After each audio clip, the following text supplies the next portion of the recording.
Independent Qualification Commission investigation found that the income could not satisfactorily justify the wealth of the head of the Supreme Court, Zaganjori, with the decision for him to be announced on July 24.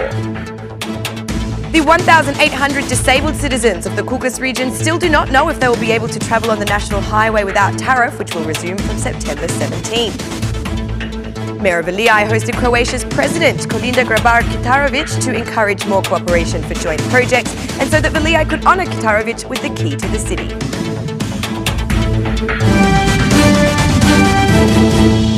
Good evening, it's 6 o'clock on Friday the 20th of July 2018. Welcome to the English edition of Aura News. My name is Alexandra and I'm here to bring you the day's top stories from across the country translated into English. The head of the Supreme Court, Judge Zaganjori, was the next subject to finish the vetting process this week. He preferred to be present before the IQC and without the presence of any legal representatives. At the hearing, which lasted for more than 3 hours, the Independent Qualification Commission presented the wealth report to the Supreme Court judge, concluding that he had no resources to justify the wealth created over the years. Concerns were also related to the avoidance of state tax responsibilities.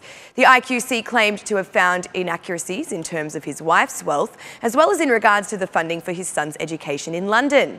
However, the findings of the Commission were rejected by the head of the Supreme Court himself. He stated that he has legitimate wealth resources since he has over 40 years of work experience and his income has been satisfactory.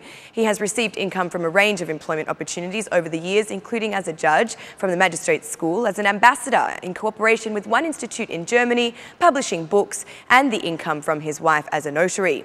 After leaving the session, Zaganjori said that he is a lawful man and appreciates the work of the Commission.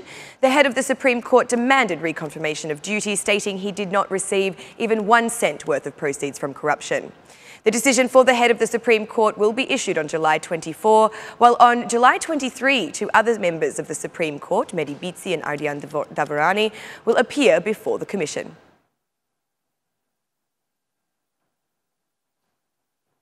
Democratic Party Chair Lulzim Basha, during a conversation with journalists, reiterated the stance that he would not allow the demolition of the theatre, issuing a warning to the private company that will build it. There is no chance to enjoy the fruits of such a criminal enterprise. Every action of the Fusha company or any other entity will be subject to the amended anti-mafia law. We will start from the first day of this business and according to the anti-mafia law, we will seize every square inch and every cent for violations, said Lulzim Basha. Basha considered the law for the new theatre an assassination against the rule of law, leading a call to all citizens. This act is a declaration of war on public interest, a declaration of war on the Constitution, a declaration of war on culture and heritage, said Lulzim Basha. At the time when Basha directed the municipality of Tirana, the firm that today is accused of laundering crime money also cooperated with him. But he gave further clarification on this matter. Fusha was the contractor of the square under Edi Rama and I worked with them in order to proceed further with this work. I do not exclude the possibility that this company has competed and won tenders when I was mayor, but I did not build any towers, said Lulzim Basha.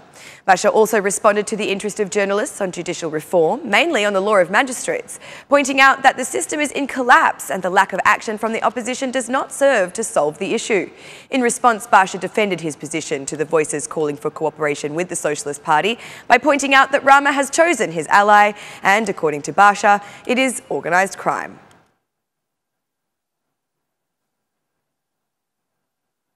Albania will welcome the European foreign ministers for a meeting in October, as well as some other roundtable discussions focusing on the integration and stability of the region. The activities will be part of the 6-month EU-Austrian presidency calendar announced in Berat by Ambassador Johan Sattler, who also praised the decision on the negotiations with Albania. We have a ministerial conference, and for us it is a signal that the prospect of membership for Albania and the Western Balkans is real. In October, we have the Conference of European Foreign Ministers in Tirana. With Albania, we will work very closely so that the preparatory phase for the opening of the negotiations is utilised appropriately, said Johan Sattler. The diplomat said there will be 3 main priorities for the Austrian presidency in their presidency of the Council of the European Union. First are security and the fight against illegal migration. Second, preserving prosperity and competitiveness in the EU through digitalisation. And thirdly, maintaining the stability in Europe. It is here that we talk about the prospect of EU membership of Western Balkan countries, including Albania, said Johan Sattler. The diplomat praised Albania's reforms and reconfirmed Vienna's official support for Albania's EU integration.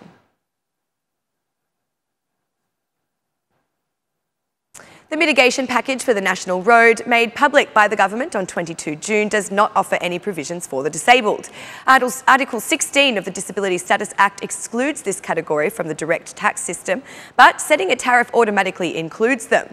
This situation has created uncertainty among the 1,800 disabled persons of the Kukës district.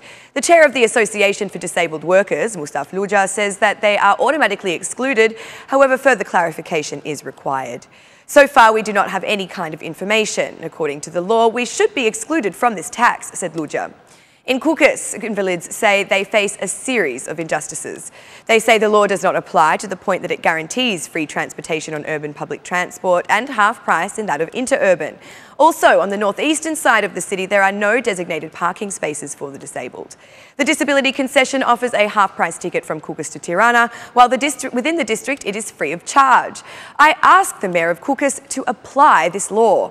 There is also a need to designate specific parking spaces for vehicles of the disabled, said Mustafa Veliaj. Travelling on the national road will require payment of the tariff from September 17, while the mitigation package has foreseen reduced tariffs for residents of Kukës district, interurban transport buses and frequent users. Students who have an average score under 6 cannot be potential candidates for continuing their studies at public or private universities, but are able to attend 2-year professional programs. From the 14 programs that the Education Ministry has previously approved, the proposals to increase by adding another 35 others, which makes 49 in total according to market needs, mainly in the fields of veterinary, agriculture and mechanics. Deputy Minister of Education, Ervin Demo, told Aura News that the program of teaching is not the only program where efforts have been made to increase the quality of students. A greater focus will also be placed on STEM programs, which are mostly information technology programs. The Ministry of Education has approved the quotas and tariffs for the new academic year 2018-19, and according to the Deputy Minister, there is no increase in tariffs for students in their first levels of studies.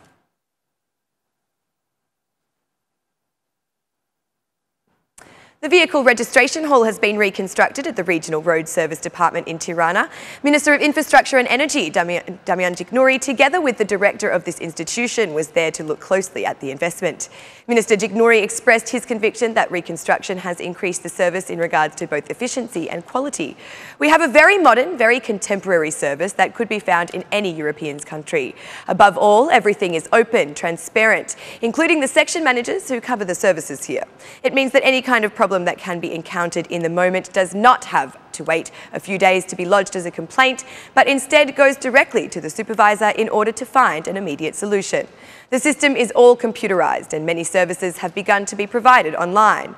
This reform that has begun in the main offices of the General Directorate of Transport in Tirana will gradually be deployed across the country, said Zaganjori. Head of the General Directorate of Road Transport Services, Arbeni Sarai, emphasised that not only in Tirana but also Elbasan, Fier and Vlora have received investments. According to Isarai, these investments will result in a significant improvement over time, providing significant efficiencies in delivering service and, as such, doubling the number of daily services for citizens. This directorate accounts for about 40% of the nationwide service of citizens. The cost of this investment is around 12 million lek, fully covered by the budget of the General Directorate of Road Transport Services.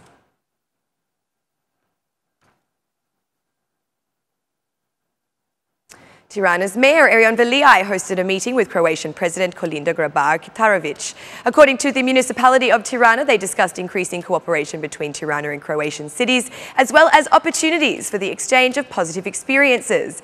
In her speech, President Kitarović expressed her positive impression regarding the changes occurring in Tirana.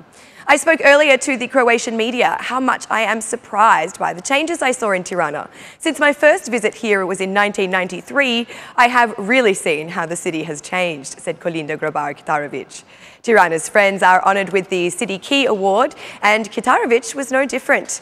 Tirana's Mayor Veliaj praised the role Croatia has played in playing for an open door policy with the Balkans region and as a spokesperson for our progress towards the EU. Croatia has kept an open door policy for the region, becoming an advocate for our progress towards the EU. I think that for us, Croatia and its leadership, the miracle of Croatia's transformation through the EU integration process, reminds us this is not just a destination, but a journey. So we are keeping notes and I am extremely inspired by this journey, said Veliaj. Later, the Croatian president and the mayor of Tirana also visited Europa Park in Skanderberg Square, and as a signature symbol of friendship, the two leaders planted a tree together.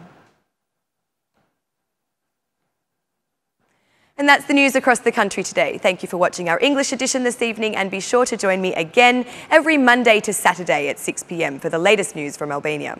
Once again, on behalf of Aura News, thank you and good night.